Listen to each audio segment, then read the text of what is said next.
Welcome back to Diversely Geek Discusses Lost in Space. The main review I've seen is the astonishment on how well paced this show is. It's something that you realize the first time through watching it, but every time I've gone through and watched it, honestly I keep pointing at different things in the shots, like how something is referenced later, and even they don't just give it to you in the writing, they give it to you in the cuts, like we said from the beginning.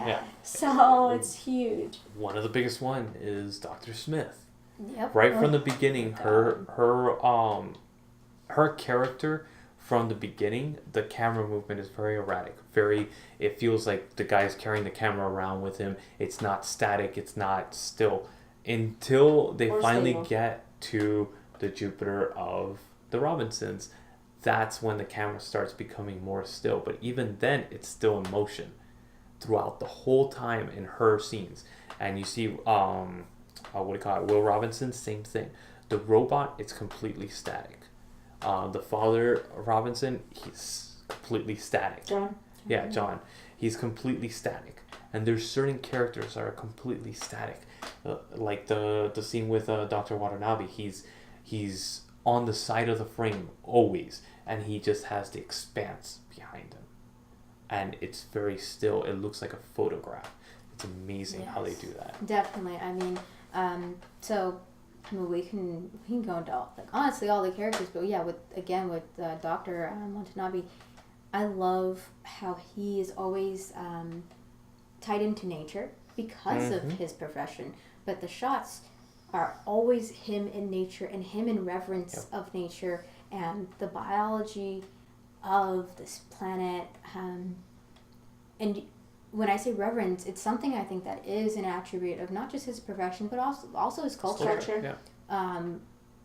He is such an amazing character. I hope that we see more from him in the future. But I happen to the family. Yes, I say, and the family. We get just a little bit of his wife. She's pretty awesome. She's considered, I think, the best pilot.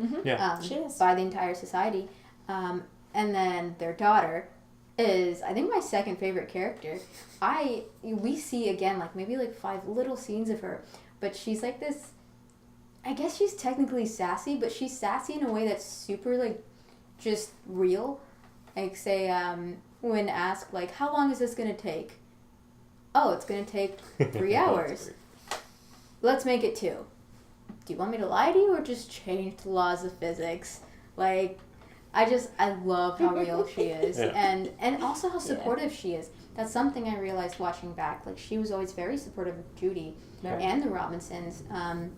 I think that connection between those two families is something that kind of is an underlying arc, because at one point the Watanabe's family, they're left to kind of care for the Robinson children. That just shows how much John and Maureen trust them. That if anything were to happen to them, or when Maureen comes to him about the secret, and he's like, well, I kind of knew it, and this is why I didn't say it. And so she's able to, unload her burden on someone that she trusts. I think that's it, exactly. The trust. They have this trust, I think, between the two families. It's unspoken, and it's in the back burner, and you start noticing it the second. I've only seen the show completely through twice. I'm starting my 3rd round on it. And it's phenomenal because you start noticing these little nuances more and more each time you watch it. And it's incredible how it does that, because only a good show, a really good show that will, it will pass the ages. It will go through the ages, and it will actually make it past it will be another Doctor Who. It will be another show that you will go to and turn to when you want to. And that's saying a lot. That's really saying a lot. So we focused on Watanabe. Is he your favorite character? You want to say that? Yeah. So what are you thinking? For my favorite character, like I said, my second favorite, but my definite favorite character, I have to say, all the females on the show are completely badass. They are all amazing, never sexualized, are all incredibly smart and well-rounded. And by smart, I mean intelligent, wise, witty, pragmatic, witty. Yeah, honestly, they're all so amazing. Even the villain. Skilled. Yeah. But my favorite character is actually Don West. We haven't really talked about him, so when you mentioned that everyone like earning their spot, Don West is a character that we see that I think is the only character that we see aside from Dr. Smith who didn't technically earn their spot. But the thing about Dr. Smith is, well, she's conniving and cunning in her evil ways. Don, he's conniving and cunning, but in a very witty, sarcastic, I'd say actually courageous way. He's a mechanic. He knows when he's on that Jupiter as a mechanic, he's there just along for the ride, but he is not, actually granted a place in this new society. He is taking a trip back to a dying planet. So he goes on this trip. I think that's in and of itself was courageous of him, but he was going to respect the rules to an extent, Yeah. And I think he's extremely resourceful. But honestly, the moment I fell in love with him was the moment he found his partner in crime, Debbie the chicken. Mm-hmm. Debbie is his one and only. And he said my personal favorite scene with him. There's the one where basically it's like a road trip. And he just decides to play Panama, blast it, and encourage Judy to have fun. And that's one of the things I love most about Don is that he's able to find that positive. He's able to draw out the joy in hopeless situations. That's what it is. He tries to be like that wise ass He's trying to be a wise ass grifter, okay? Yeah. But sorry. Who you lying to, Don?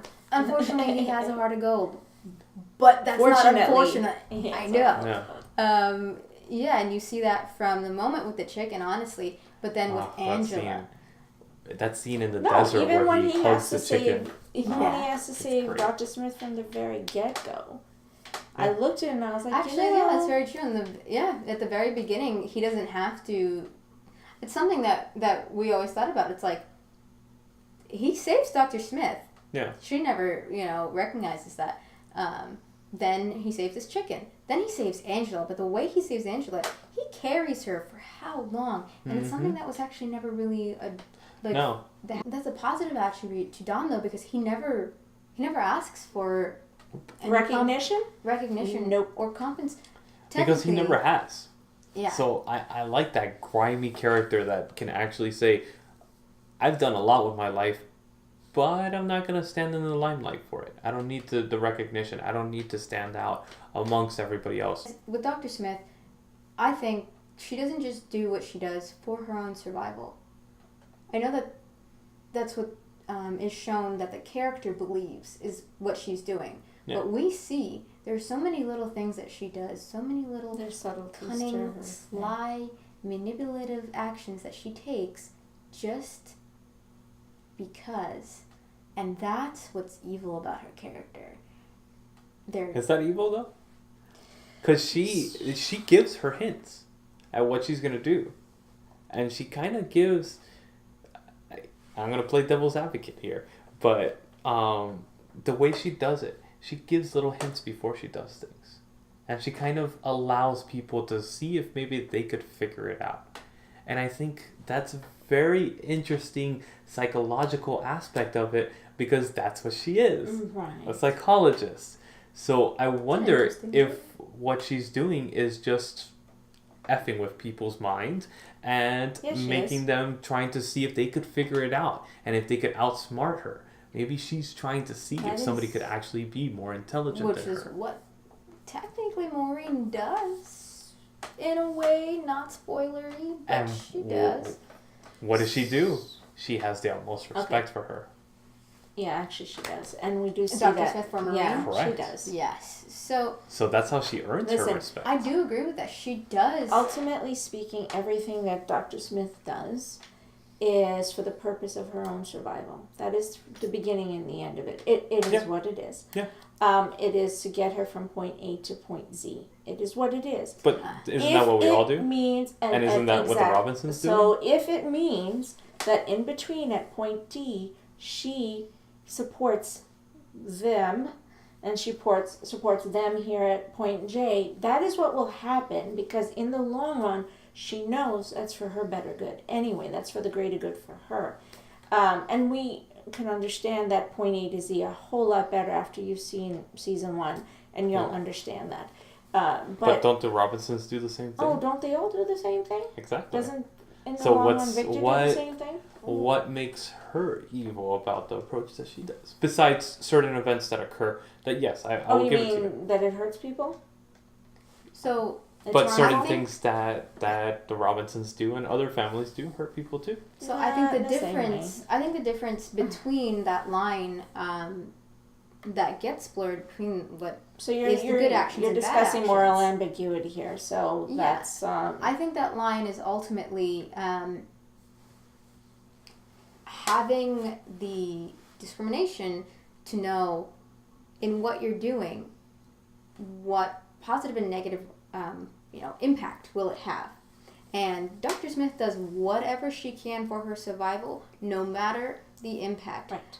But I believe, and we see it, she specifically takes what will leave negative impacts.